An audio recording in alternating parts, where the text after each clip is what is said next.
Hi friends, இப்போ நம்மளோட முருங்கைக்கீரை இட்லி பொடியில் சாதம் எப்படி மிக்ஸ் பண்ணுறது தான் பார்க்க போகிறோம். ரொம்ப நல்லாயிருக்கும். நம்ம இட்லி தோசைக்கு தான் தொட்டு சாப்பிட்ணுன்னு அவசியம் கிடையாது. அவ்வளோ ஒரு அருமையாக இருக்கும். அதுக்கு உங்களோட விருப்பமான எண்ணெய் ஊற்றிக்கோங்க. நான் தேங்காய் எண்ணெய் ஊற்றிருக்கேன்.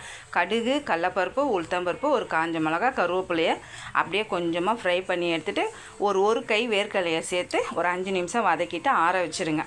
ஆற வச்ச சாதத்தை சேர்த்து கொஞ்சம் உப்பு சேர்த்துக்கோங்க. நம்மளோட முருங்கீரை பொடி எவ்வளோ வேணுமோ தேவையான அளவு போட்டுக்கோங்க. ரொம்ப சூப்பராக இருக்கும்.